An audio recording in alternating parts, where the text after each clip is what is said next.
Hey, everybody, and welcome back to episode 19 of the Overlay, a poker podcast. We have a special guest co-host today. Is that what I'm going to call you, Pat? The co-host? I guess so. Yeah, Brandon couldn't do it. Brandon actually went on our family vacation, my family's vacation, and Brandon gets to come along, so that was kind of fun. We didn't get to do any of the things we thought we were going to play spades and maybe play a little poker tournament at night, but after swimming all day and being in the sun, we went to like this lake in Michigan. Dude, I was like dog tired by like 9:30, like ready to go to bed. We didn't do anything. It was hot this weekend. It was hot this weekend, but it was good. So, Pat, you are a longtime CCG player. You are what did I say it was going to be? A serious player, but more of a side hustle for you, right? This is not your full-time gig yet. Is yet a thing that might happen? Maybe. Probably not. So Possibly. Tell us a little bit about Pat's poker playing. Most of you will recognize Pat. We call him VP Pat, Patty Rich, whatever the case may be. You'll know him. He's probably won money from you playing poker. The Nit, you are known as the Nit on CCG Poker true. TV. I'd like to talk about that in a minute because I don't think that's a negative thing, but I want to talk about that briefly. But just, I don't know, give me like, why did you start playing poker in general? So I've always been into poker. Like my uncles got me in, who also play at CCG. He does, yep. Cinnamon stick guy, right? Yeah, there's 4 or 5 of them that play poker though. That started me probably when I was like 8 or 9 years old. We used to play like every Christmas and Thanksgiving and whatnot. It's funny because that's how like I started playing too. Is that at family parties we'd play like nickel, dime, quarters, and play legitimately with like change. You know, money. It was the coolest thing. I thought it was great. But anyways, go ahead. Yeah, like my family, they're in like the horse racing business. I didn't know My that. grandpa always worked at the track. My uncles work at the track. Some of them train horses and whatnot. So they're always like gambling and whatnot. So when I turned 18, Cinnamon Sticks brought me to CCG at the Max. Nice. And I mean, I was playing like poker with my friends, but nothing like serious. Like I knew how to play. The fact that I knew how to play, but like I thought I was good. Like I knew the rules of the game. So came to CCG, figured out I wasn't any good. Like I think I played the early bird all 3 days of Black Friday or that whole weekend, and Well, no your good. first event at CCG was like Thanksgiving weekend? Yeah, it was Black Friday That's on bananas. the soccer fields. Wow. That was the first time we were at the Max. They hadn't built the pub yet. Yeah. So kind of went from there. Then I was working at the time at Lifetime Fitness. I was 18. Hated waking up in the morning, but I loved going to play at CCG like Friday night, and then I would have to work Saturday morning at like 6 in the morning. Oof. I'd have to open the gym. So I was like fed up with that, and I started dealing with you guys, I don't know, like a month or 2 later. So Nice. And then from there you progressed to...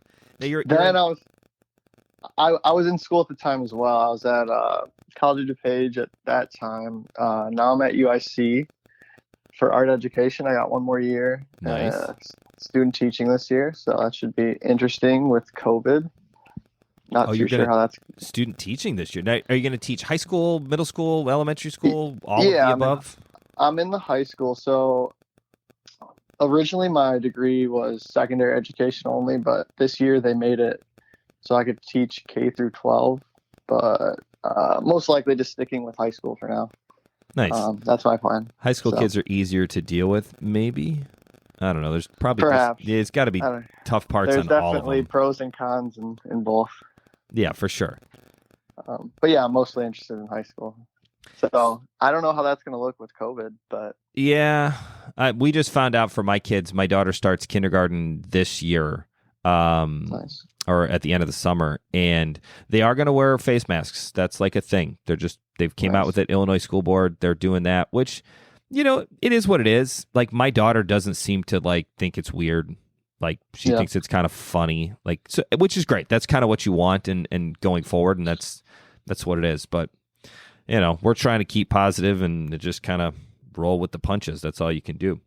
All right, so you learned to play with your family, then you came to CCG and you did what everybody did. You played, you thought you could rule the world, you went busto, you had to start dealing and working to try to make more money to get back into playing. But now you've been playing, I mean, in a serious playing for, I mean, how many years now?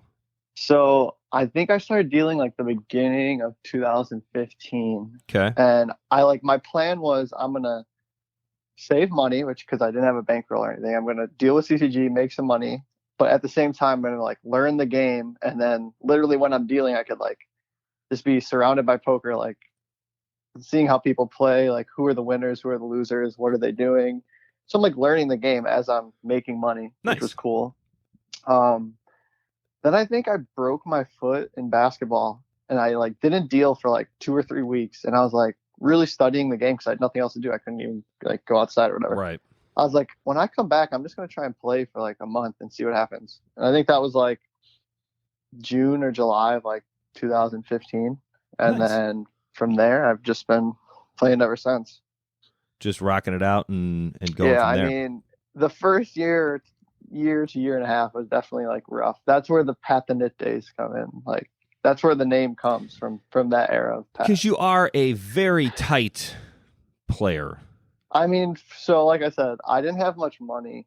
I planned out like my plan was definitely to work longer than I don't know. I probably worked like 5 or 6 months at CCG to save money to start playing. But I just kind of hopped in early and then said screw it, and so I had to like conserve my very tiny little bankroll Nice. that I set aside for poker. So Nitty was like the only way I could play to like make sure I didn't go busto.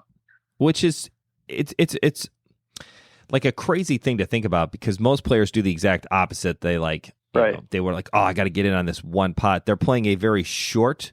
They're playing the short game. They're not playing a long game Yeah. here. They're not thinking long term. It's more like, well, how can I get some money right now, right here? And then they go broke. And like, man, I got it in so good. I was 90% to win. I'm like, that's great, but 1 out of 10 times you still lose. It's nice to have somebody. Maybe that's a little more nitty than what most people think about. But Yeah. I mean, that's, I have to admit I was like super nitty. right. Like I knew I was under. Like I did not have enough money to be playing this game. I didn't know that I was like. I mean, I basically had $0 to like be playing this game. Like I should not have been playing it ever. But like I also wanted to take it really slow so I could like slowly learn while I'm sitting at the table. Like, Nice. like if I only play however many hands, like super tight strategy, but if I'm at the table for 3 hours, like that's experience that I'm getting slowly while I'm also like winning money. Instead Watching of the just other like, players and going from there. What kind of hourly rate do you have now? Do you want to share that with us at all? so Give us a roundabout. yeah, so I could do it for the last couple of years. 2018 was a really good year. From 2018, I was playing 1-2 and 1-3. 1-2 was mostly at the shoe. That's probably where I put most of my hours. 2018, and my hourly rate was like 14 big blinds an hour, so $28 Wow. at 1-2, which I mean over probably like 1,000 hours. Like it was a pretty crazy year for me. Like 2015, very slow, like just learning the game. 2016, probably like doubled my income or whatever. 2017, I slowly started to move up. And then 2018 was like the year where I just like clicked, where I think that was like the peak of my game. And well, at that time. And At that time, yeah. Yeah. And then I just keep going up from there. 2-5, I'm like 7 big blinds an hour, so like 35. And as the games get higher in dollar amounts, the games typically should be getting harder to play in, right? I mean, the Correct. better players are playing bigger staked games. So, I mean, you're going to get bigger players. I kind of think of it like farm leagues you're playing like AAA ball is like 1-2. And then as you move up, and then by the time you hit the big leagues, I mean, you're playing 5-10 maybe. Yeah, right. I mean, so 2-5's got a lot of really good players, and that's what I think a lot of players end up going broke because nobody wants to play $1, $2 because they don't feel like it's worth doing. But worth like you kind of have to they have start like an there. ego. Like Right. the thing is, like 1-2 was there's so many bad players at 1-2, like that. Even though I was making slightly more money at 2-5, like it wasn't for a long time. Like it was just easier for me to go play 1-2, like mentally, just to like not worry about anything, like knowing I was gonna like crush these guys. Where like the swings at 2-5 is bigger, or Oh, like for sure. we're gonna be bigger. So Variance even is though much I was higher. making like a little more money, but that's the thing. Like 1-2, I was making 14 big blinds an hour, which is $28, but I'm only making 7 big blinds in like 2019 for 2-5, but I'm making more than I was making $35. Right. So like when you move up stakes, you're gonna win less. Like you're not going to win as many big blinds an hour, but that money's going to be more than right. You don't lower need to stakes. because theoretically it's 1-2 Yeah. versus 2-5. I mean, you have to make, So if I'm only making 4 big blinds in 5-10, I'm still making more than Right. the 7 big blinds I'm making in 2-5. So, which is nice. And you've been doing it Correct. for, I mean, you've got stats for how many years now? 18, 19, and well, half of 20. well, I part of started 20. so like my first year and a half was probably like pen and paper. Like I wouldn't keep track of hours. I'll just keep track of like how much I was up or down or Right. whatever. And I still have those records. And I think 2017 I started putting them in the computer. So I have like an Excel sheet. Oh, nice. Now You don't use an app on your phone? Now I do. For some reason, I just liked doing it on the Excel sheet. Like I like Excel inputting sheets it. myself. I use a lot. I think it's just an easy way for me to like go back and look exactly, which the app does the exact same thing. But I don't know. I just liked how I had it set up. Right. So I mean, yeah, if I've you're been going to tracking use ever those since. numbers, they have to be accessible for you, which is the nice part about having it on your phone because it's literally Correct. always with you. But two, I mean, you got to be able to look at it and take kind of a step back and be able to look at it and say, hey, this is what I'm doing. This is what I'm doing right. This is what I'm doing wrong. When Brandon starts talking to me about like his numbers and stuff, because I don't do that. I don't keep track of anything, probably because I don't want to keep track. But I've never played seriously or tried to play seriously. It's always been, for me, entertainment, fun. Yeah. For me, I liked seeing that number grow. Like it was almost like another game for me, just seeing that number grow. Like I would go win at the table, like that would be nice. But then when I go home, enter it in my computer, I'd like see the number or like see the progress or whatever's happening. Like it's just something else that I just like, I don't know, got me excited. No, it's good. I mean, you need that. It's got to be more than just money motivation. I mean, and if you're treating it like a job or like a side hustle or something that you're doing seriously for actual income, I mean, you have to take those things into account. You can't play what I do and just kind of goof about, be like, oh yeah, I won $2,000 playing PLO at the Horseshoe yesterday, but I didn't count the 5 times before that where I lost all of my money. In my mind, all I see is that one time that I won money and not the 4 times that I lost. So my 1 in 5 winning streak is not really doing it for the side hustle. Exactly. You need to see exactly like if you're actually winning or if you're actually losing or what's going on. And that's the thing. I think 70 to 80% of the poker players do not track anything. And if they did, they'd probably realize how bad they are and like stop playing. So I think anyone that wants to take it seriously, like needs to track because like that's literally like telling you how good you're doing at your job.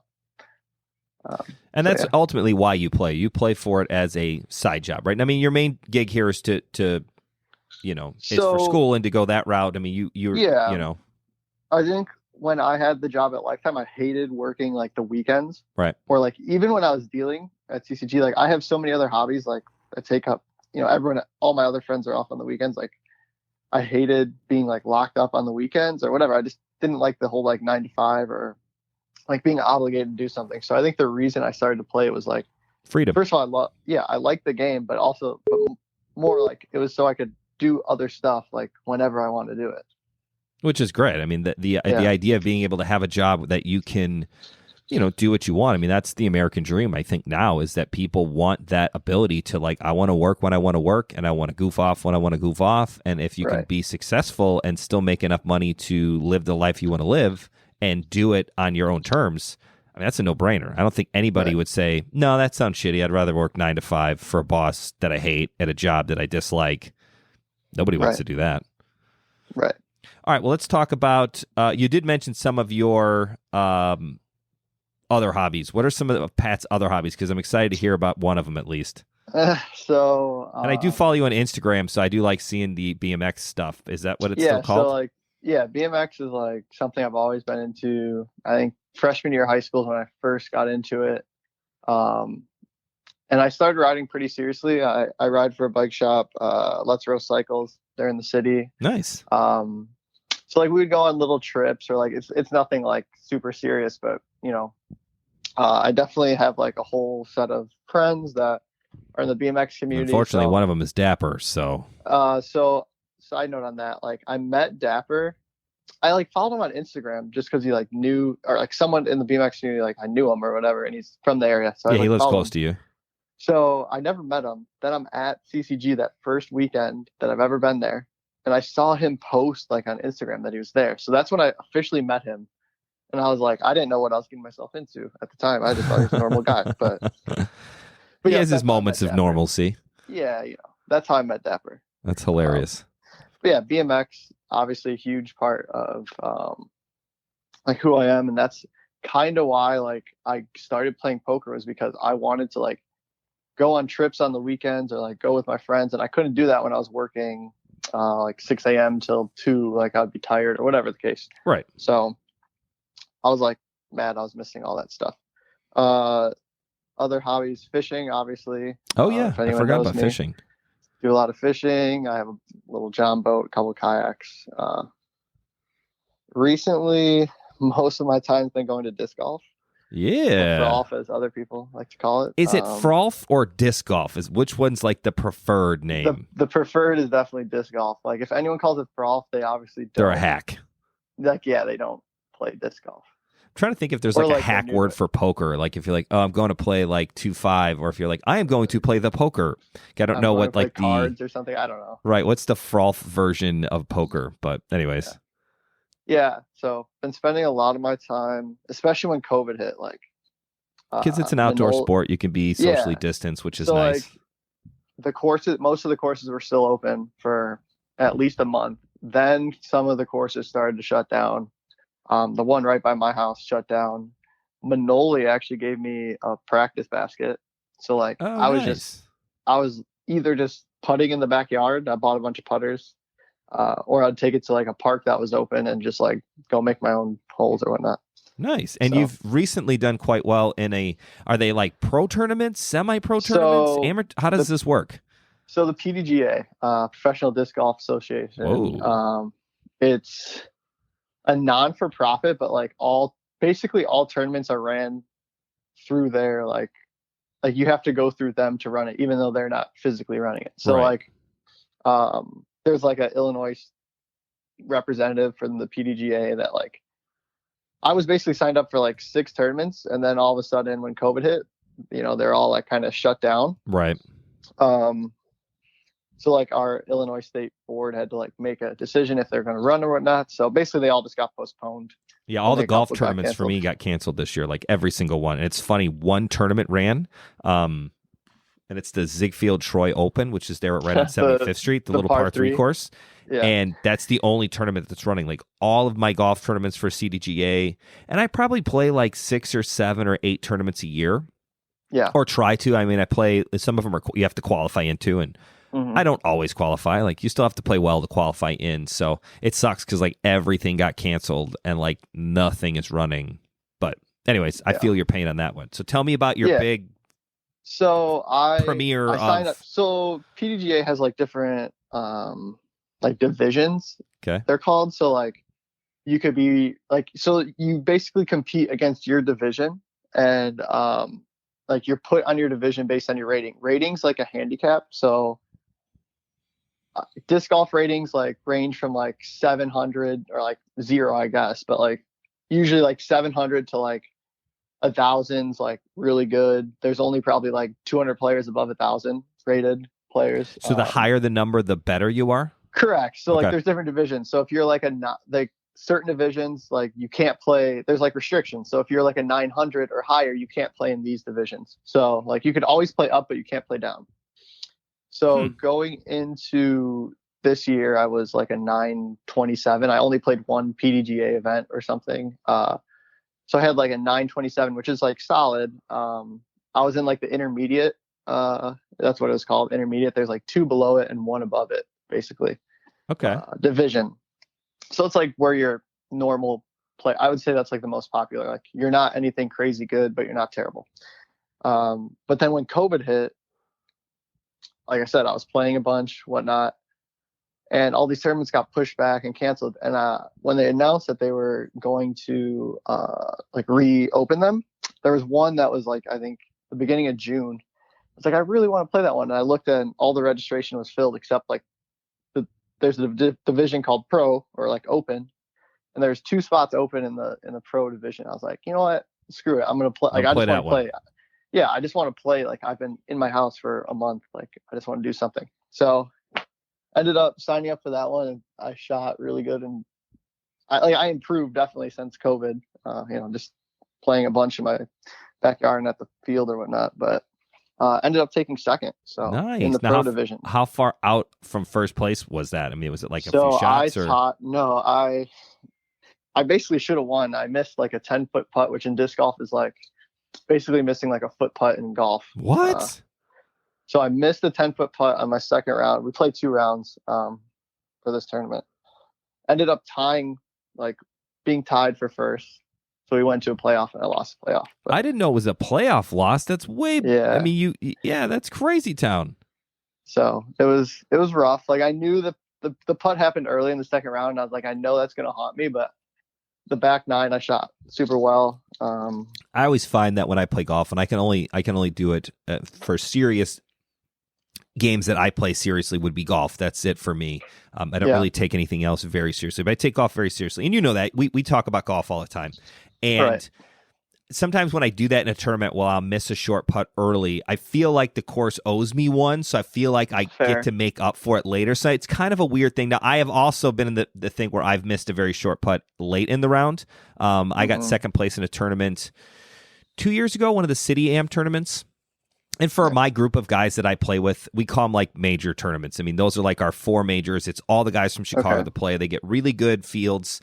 They don't get big fields, but like the 30, 40 guys that play, like they're all really good players. Yeah, I mean, they're just, they're good players. I mean, these guys get featured in like CDGA magazine. A lot of these guys played national USGA events like USEM, US Mid-Am. I mean, these guys are playing big tournaments. So to win one's a very, very big deal, at least, and especially for me. I take them, I'm heartbroken that these 4 don't get played this year.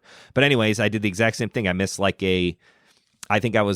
was a Stableford system, so it's points, not shots, but I was down. I needed a birdie. I needed a birdie coming in to get tied, and then I could have won in the last hole, but of course I hit it to like 7 feet, and I was like, this is it. And I hit a good putt, and it just didn't break and didn't go in, and then I'm like, damn it. And then that was it. And I had to I needed an eagle on the last hole, and it's like 340 yards. Like, I'm not making eagle on 3, I hit it to like 10 feet, and the guy hit it to about 12 feet, and he needed the 3 putt, and I needed to make it. But the chances of him 3 putting from like 12 feet are like is 0. Yeah. I mean, it's just not going to happen. And he didn't even hit a great putt. He knocked it to like 18 inches. He's like, I'm going to mark it. And I was like, ooh, maybe he's a little nervous. And I ended up missing that like 10-footer as well. So, I mean, I could have made the last 2 putts and given him a run for his money, but that's my story. I got second, but it's like you start thinking about those things where it's like, man, I get so close, and my wife is like, oh, that's awesome.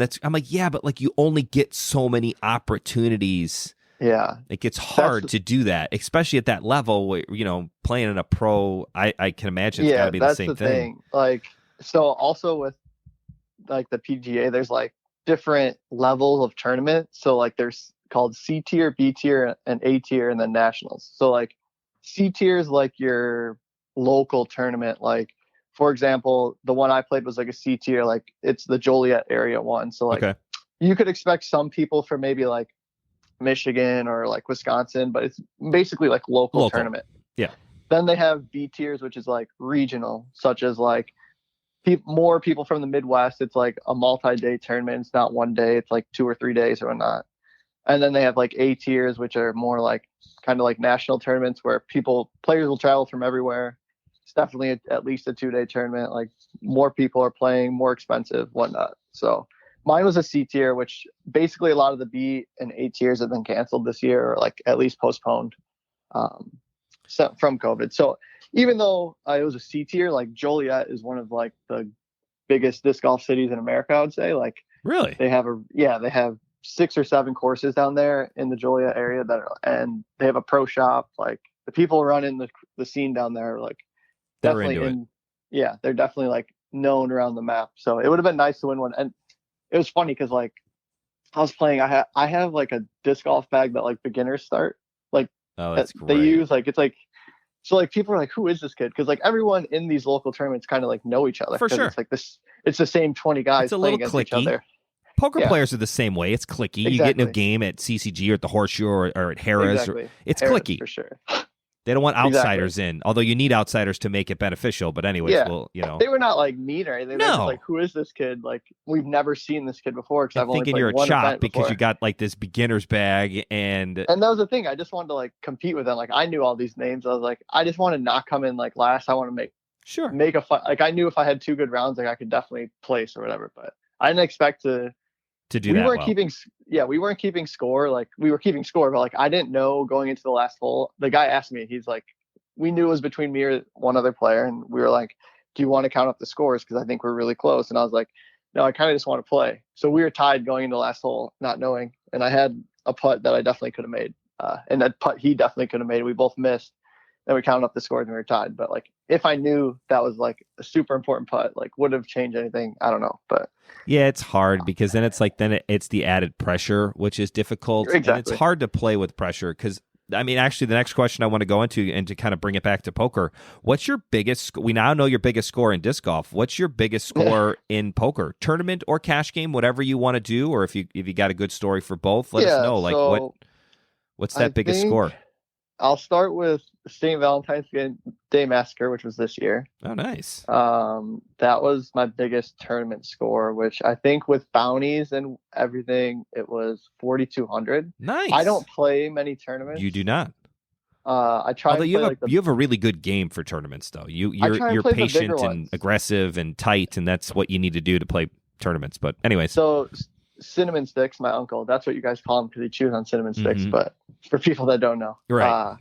He's like probably the biggest one in poker out of my uncles, and he's always like, he's terrible. I'm just gonna say it. He's gonna listen to this. I really don't care. Like he knows he's bad. But in like 2005, he had like a cash for like, I don't know, like 10,000 or like 6,000 or something. He has like 14, whatever. He's cashed like maybe 4 or 5 tournaments in WSOP. So he's like, he's on Hended Mob and he's on Hended Mob, right? Nice. So like, that's always what he says to me. So like my goal for the last 2 years was to get on Hended Mob and like be above him because obviously he knows like I play seriously, but he's always like, well, if I look up your name, it doesn't say you made any money or like all the shit. So that's great. That's great.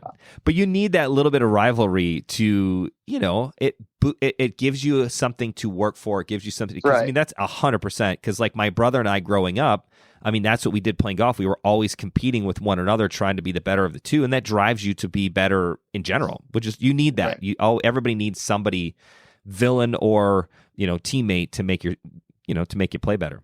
So yeah, tournament wise, that's that one. What about cash? Like a one-time cash game, just a sick run. We'll kind of have a funny story. We played. It was this year also when the WSOP circuit was at the Horseshoe. Nice. Friday, I fired 2 bullets in like their $400 tournament. Lost both. Nice. I feel like I always have terrible luck in like the big tournaments. Like I probably played maybe like 20 to 30, either like Heartland, WSOP, or whatever the case, like the bigger circuit tournaments. And I've never cashed one, and I always feel like I never get outplayed. I feel like I always feel like I just get crushed. Get it ain't good and like exactly. So I was definitely and usually I don't fire 2 bullets at those because like I'm a believer like you either have to fire every single day as many bullets or you fire 1 bullet. But I fired 2 for that one because I was just tilted. Nice. Not even tilted. I just wanted to win. But I was like so defeated on the first one. I was like, I definitely need to play again. So at 400, that's the nice thing. There's such big prize pools and a relatively small buy-in. I mean, not that 400 is like chump change, but it's nice to be able to play it. If it's like a $1,800 tournament, it's harder to fire a second bullet because you're like, damn. I mean, you got to get better than min cash to even break even, and that's difficult in general. But anyways, right. And then I was definitely debating that weekend. My plan was to like, if the 510, since the circuit's in town, like 510 is usually good, that like I'm right on the cusp of like taking shots at 510. So I was like, if 510's running and it's good, like I'll play and we'll see what happens. So I go down, sit down at 2-5 because there's no 510 seat. I put my name on the list and I get stacked like probably like 3rd or 4th hand. So now I'm like really feeling it. Like I'm down. So it's a great day so far. You fired 2 $400 bullets. You just got stacked. Exactly. I played like a tournament for like 2 hours each, lost 400 each time, and then I sit down in a cash game, lose 500 in like 10 minutes. So now I'm really feeling it. And obviously you guys know about the poker apps. And I see they're playing $10 a point Chinese poker, which I love playing. And you're Chinese. a huge Chinese poker fan. And and they're playing $10 progressive, which is like, plays pretty big. And I was like, do I play 5-10 or do I play the $10 Chinese while playing 2-5? Because like at 2-5, I feel like I could be on my phone playing $10 Chinese, like, and be okay. Like at 5-10, I would never be playing $10 a point Chinese. Like I need to be paying attention. But I remember like, we'll see who's in there. And I've never played $10 a point on my own. I played $10 a point where I take that's like a crazy amount. I know you just like played that off as like it's not a big deal. Like that's a lot. So I'm like, I'll look who's in the game, whatever. Normally so you play like 50 cents a point, you know? Yeah. So they call me for 5-10 and I'm like, the game doesn't look good. And then I look up on, I look who's in the game and Brandon's in the game for $10 a point, which like, I think it was Brandon and Songs or something with nice. John Songs, whose Songs is good. I think Brandon's a fish, so that's all right. He'll listen. He doesn't listen to this. If he's not on it, he don't listen. So we can call him whatever we want. Screw it. I'm not going to play 5-10. I'll play $10 a point because I feel like I'm better in $10 a point. So whatever. I'm playing and I didn't realize how big $10 a point gets like super fast. So I was like down like 2K on that. So I lost a decent amount in like 4 hours. So I went to go get ice cream because that's what I do when I get stacked. Where do you go to get ice cream at the Horseshoe? At the Shoe. They have like a little cafe or whatever. Get out. Whenever I'm having a bad session, I just go get ice cream and take a walk. Like that's hilarious. How cute. You go and get ice cream. I know. So all right, go ahead. Like I'm down whatever, like 3K for the day. I'm like, all right, I'm done, whatever. So I go home and then the next day comes and I'm like, I'm going to play 5-10 today. So I went and played 5-10. I got there late. I don't even know what I did on Saturday. Like usually I'm like all in on poker for a day. Like I get there at noon and I play till like 2 a.m. or whatever. Wow. For like I'm there. You put in the hours. I usually don't get to the Horseshoe at like 7 or 8 o'clock. Like I'm there early. So I got there at like 7 or 8. I must have been doing something, but they call me for the 5-10. I get in there and I run 1K up to like, I think 5. Nice. For my first ever 5-10 session. So that was my biggest one-day cash session. Right after my one-day Lewis. Like I was going to say that might be your biggest score and your biggest downswing in the exact same, because that's like the follow-up question after your big. We want to hear the big winner first and then the downswing, but you just kind of gave it to us backwards. But that's your biggest downswing and then the biggest upswing, which is great. You got a little back, or you got all of the downswing back plus a little extra, which is always a bonus. Yeah, and then I think biggest Chinese swing was also like a week or two after that, playing $10 a point. I only had half myself, but I'm pretty sure we won like 6,000 in one session or something, playing $10 a point. So Chinese gets out of hand. It does, especially at $10 a point, because I mean, fantasy and things go crazy. It's open face Chinese poker is what we're calling it. OFC. Yeah. You'll hear people talk about that, especially progressive. Like progressive meaning if you get kings on top, you get 15 cards in fantasy. If you get aces on top, you get 16 cards in fantasy. So like your fantasy hands just score much more. Way higher. When you get 1 or 2 extra cards, like that's a huge difference than 14 card fantasy land. That's nuts. Yeah. So like I didn't realize like my 5-10, like before ever playing 5-10, I was like 5-10, I'm going to lose so much money so quick. And then like I went up there, I'm like, it's just poker. Like you're not going to lose it super quick. And if you're losing it, like I only bought in for 1,000 anyway.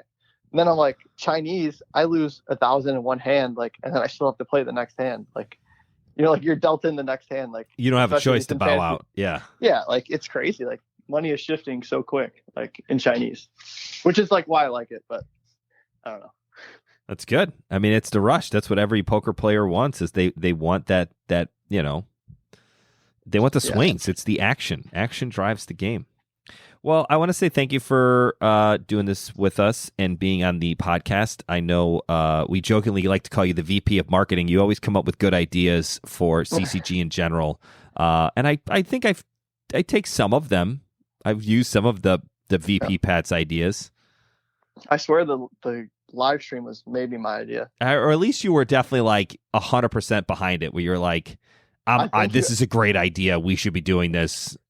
I think you asked me at Batavia, which is like, I don't know why I went to Batavia, to be honest. It's like so We're far going back from to me. Batavia too, so. Nice. Well, we're going to do it during the week because it's just like, we'll just make it work. It'll be fun. But I'm thinking of doing the live stream there as at like a Wednesday or Thursday night game where it's like, all right, that's the drive. But anyways, go ahead. I think you were like, well, what do you think's like a good promotional tool that we could use? Like, I think you were talking about like a commercial or like a radio thing. I'm like, I don't know. I want, like, as a poker player, I love to watch like Live at the Bike or whatever the case, like any of those streams. And I'm just like, I like joke. I think Dapper and I jokingly said like, you should get a live stream table or whatever and run a game. So, and we got one, and they're fun, and they're a pain in the ass to use, but it is exciting. I watch every single one. People like to watch them, and I know it's funny for the guys who are like, I don't want to be on it, and then like they do it, like, all right, where do I watch this at? How do we get it? I mean, everybody wants to see it, and it's kind of nice. Right.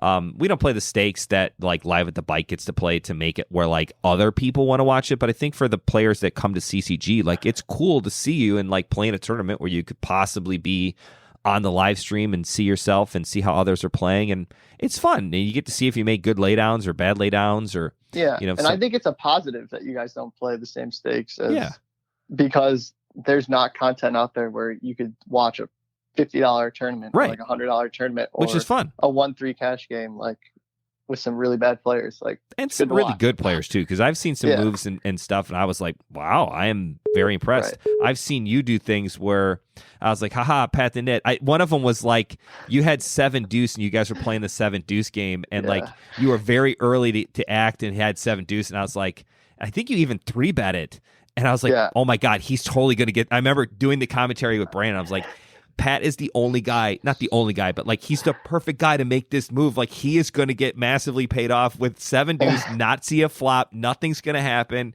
And it's going to be so much fun because of the fact that, it's just your table rep is so good that when you 3-bet or 4-bet, it's like, okay, woof, pump the brakes. Like if I don't have aces, I don't think I'm going in on this hand against Pat because I know I'm behind. And some people do it, catch a flop, they miss, you bet again, and you win. And you can do it with like literally not looking at cards, which I think is a positive. I think it's a really good thing. And not to throw you under the bus or make other people aware, but I've seen you make more of those moves where I was like, damn, Pat's Nit status is kind of gone.